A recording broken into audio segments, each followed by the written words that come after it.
नमस्कार बंधुगण। आइए सुनते हैं आज का संस्मरण। इंदौर निवासी श्री देवचंद जी का जीवन विलक्षण ढंग से बदल गया। बाद में वे श्री भाई जी से मिलने के लिए कई बार आते थे। पिताजी ने उनकी विलक्षण अनुभूति का वर्णन उन्हीं के हाथ से लिखवाया था। उसी वर्णन को उनकी भाषा में प्रस्तुत किया जा रहा है। मैं के स्थान पर उन्होंने साधक शब्द का प्रयोग किया है। ये घटना विक्रम संवत 1992 यानी सन 1935 की है। वो था एकदम नास्तिक। भगवान एवं उनके मानने वाले समाज संप्रदाय तथा साधुओं के प्रति अनादर का भाव और बर्ताव करना ही उसका धर्म था। तर्क प्रधान होने से कहिए या चापल्यता, लेकिन इससे अवश्य ही वो काम लेता और अनेकों प्रसंगों पर बड़ी कड़वी कड़वी बातों से भगवत भक्तों का विरोध करता था। यहाँ तक कि बेचारे सीधे साधे भक्त भगवान का स्मरण कर रो उठते थे अथवा वे रोने में भगवान से उसकी बुद्धि ठीक हो जाने की करुण प्रार्थना करते थे। एक दिन की घटना है। भक्तों की प्रार्थना खाली कैसे जा सकती थी, भगवान ने सुनी। उस दिन शाम को जबकि हवाखोरी से मित्रों के साथ लौट रहा था, तब भगवान की चर्चा चल गई। एक मित्र बड़े भावुक थे। उन्होंने भाव में आकर अनेक बातें, भगवान की लीलाएं और उनके अनंत प्रेम प्रभाव की बातें कहीं जो रसमय थी। किंतु नास्तिक ने तो विपक्ष में जो कुछ मिले उसी से उसका विरोध और भगवान के प्रति अश्रद्धा की बातें भी जोरों से की। इतनी अधिक बातें हुई कि भावुक मित्र अत्यधिक रोने लगे और साथ छोड़कर अन्यत्र चल दिए। उनका रोना हृदयस्पर्शी था। उनके शुद्ध अंतकरण की निकली आवाज थी जिसने प्रभु के समीप प्रार्थना पहुंचाई। नास्तिक के हृदय पर आज के भावुक मित्रता का रोना बैठ गया, पता नहीं क्यों। ऐसे पहले भी कई बार अवसर आए, लेकिन उसके कठोर हृदय पर कोई असर नहीं हुआ था। लेकिन आज तो उसके मन में भावुक मित्र के दुख का पारावार ना रहा और वो भी बिना कुछ खाए पिए उसी समय घर पहुंचकर पड़ रहा और अत्यधिक पश्चाताप के बाद आ गई निद्रा। यहीं से था उसके जीवन का परिवर्तन। उसे निद्रा में बहुत प्रकाश का अनुभव होने लगा, साथ ही आनंद। उस अनुपम सुंदर प्रकाश में बड़े गंभीर भाव से एक सज्जन उपस्थित हुए और एक पुस्तक रखकर लुप्त हो गए। पुस्तक सामने थी। उसमें लिखा था तुलसी दल। इतना पढ़ते ही उसके पन्ने अपने आप उलटने लगे। 2 पन्ने उलटने के बाद भगवान का चित्र आया और ऊपर लिखा था एक श्लोक और नीचे था व्रजन नव युवराज। इसके नीचे एक श्लोक और था। थोड़ी देर में प्रत्यक्ष कि जो भगवान दिखने लगे और बड़े बड़े नेत्रों से बैठे ही बैठे देख रहे थे बड़े प्रेम से। लगभग 10 मिनट बाद वे बड़े मधुर स्वर में हाथ उठाकर बोले, सर्वधर्मान् परित्यज्य मामेकं शरणं व्रज अहं त्वा सर्वपापेभ्यः मोक्षयिष्यामि मा शुच। और अदृश्य हो गए। साधक को याद रहा तुलसी दल, गीता प्रेस और श्लोक। भगवान का मधुर स्वरूप तो छूट ही कैसे सकता था। निद्रा अवस्था से उठने के बाद साधक इन्हीं बातों की उलझन को सोचने में संलग्न रहा। उसे याद आया कि उसके एक मित्र के बड़े भाई धार्मिक विचार एवं स्वाध्याय प्रिय है। उन्हीं के पास तुरंत गया और गीता प्रेस से निकली हुई नई पुस्तक तुलसीदल को पूछा। उन्होंने बताया कि ये गीता प्रेस से निकली हुई है, पूज्य श्री हनुमान प्रसाद जी पोद्दार की लिखी हुई बहुत सुंदर पुस्तक है। मेरे पास भी है और वो लाकर दिखाई गई। देखते ही वही भगवान श्लोक और वैसे की वैसी ही सब बातें पाईं। तुरंत उस पुस्तक को स्वतंत्र रूप से प्राप्त करने को बाजार में दुकानदारों के यहाँ गए और ले आए। इस पुस्तक के अध्ययन के बाद ही इन्हीं की साधन पथ नामक पुस्तक भी पढ़ी गई और साधक का यहाँ से अपूर्व साधन प्रारंभ हुआ, जो बाहर के जीवन से एकदम विपरीत था, और गुप्त ही साधन शुरू हो गया। हरे राम राम राम हरे हरे, हरे कृष्ण कृष्ण कृष्ण हरे हरे। मंत्र की 64 माला का जप नित्य और भगवान व्रज नवयुवराज का ध्यान शुरू हुआ। वो लगातार 3 माह चला। इतने में गीता प्रेस की अन्य पुस्तकें पढ़ी गई, संतों की महिमा सुनी गई। 3 माह के अभ्यास की स्थिति इतनी हो गई कि निरंतर भगवान नाम का जप और ध्यान होने लगा। सोने में भी उनके घर के लोगों को अनुभव था, जप होता था। इतना सब होने पर भी भगवान ना आवे या कोई विशेष बात जो भगवान भक्त के लिए ठीक समझते हो वो ना हो, ऐसा नहीं हो सकता है। इसी बीच में एक दिन प्रातः निद्रावस्था से उठते ही हृदय में इतनी प्रसन्नता और जगत भी इतना सुंदर दिव्य दिखने लगा कि जिसका वर्णन ही नहीं किया जा सकता था। हृदय में अपूर्व आनंद प्रसन्नता थी और थी एक आवाज कि आज अवश्य ही प्रभु के दर्शन होंगे।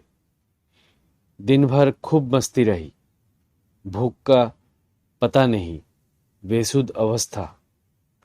पास के मित्र ने भी देखी और मित्र के पूछने पर बताया कि आज बहुत अधिक आनंद प्रसन्नता है और वैसा अनुभव हो रहा है कि भगवान प्रकट होंगे। शाम को और मित्र भी आए, किंतु बेसुध अवस्था होने से घर के लोगों ने अधिक मिलने जुलने नहीं दिया और शीघ्र ही सोने का प्रबंध किया गया। एक मित्र भावुक थे और इस विशेष घटना की आकांक्षा से वे भी उनके साथ ही बड़े आग्रह से सोए। रात के 11 बजे होंगे। घर के सब सो चुके थे। आनंदा तीरे के में साधक को होती है मस्ती और अर्ध निद्रावस्था की सी स्थिति थी। साधक एक पलंग पर अपने मित्र के साथ लेटा हुआ था और देखता है आकाश मार्ग से एक बहुत सुंदर दिव्य चौकी कमरा, जो कि दिव्य रत्नों से जटित अत्यंत प्रकाशवान थी, साधक की ओर उतरती जा रही थी, जिसकी चौड़ाई 6x12 के लगभग की चौकी दिव्य थी, जिसके नीचे की ओर से ऊपर की सुसज्जित वस्तुएं रत्नाभूषण मंत्रादि साफ साफ दिखते थे। वो चौकी पलंग के ऊपर उतार कर रखी गई। साधक लेटा था, सो बैठ गया। उसने मित्र निद्रा में स्थित रहे और आसपास के अन्य सोने वाले भी। वो चौकी क्या थी एक बृहद कमरा ही था। रत्नजटित चौकी के ऊपर छत थी जो 12 फुट होगी। छत के बीचों बीच हरे राम राम राम हरे हरे, हरे कृष्ण कृष्ण कृष्ण हरे हरे महामंत्र लिखा हुआ था, जिसमें से अनेकों रंग का प्रकाश सा निकल रहा था। संभवतः वो मणियां जो जड़ी हुई थी उनका ही हो। महामंत्र के चारों ओर वेदों के मंत्र लिखे हुए थे, जिनमें से भी प्रकाश का स्रोत बहता रहता था। चारों ओर दीवारें अवश्य थी, किंतु उनमें से निरंतर वायु का आवागमन रहता था और उसके हर एक कण से अंदर की चीजें दिखती थी। पूर्व तरफ से दीवालों से सटे हुए 2 दरवाजे थे। बीच के हिस्से में से पास पास दिव्य रत्नों से जटित सिंहासन सजे हुए दिख रहे थे। दीवालों के सब तरफ से अनेक मंत्र लिखे हुए चित्र बने हुए थे और हर एक से प्रकाश निकलता था। दीवाल के बीचों बीच कुछ चौड़ी तिरंगे झंडे जैसी लकीरें थी, जिनमें से अलग अलग रंग का प्रकाश निकल रहा था। साधक एकटक उसी दृश्य को देख रहा था। इतने में ही मैं उस पर एक सज्जन टहलते हुए दिखाई देने लगे।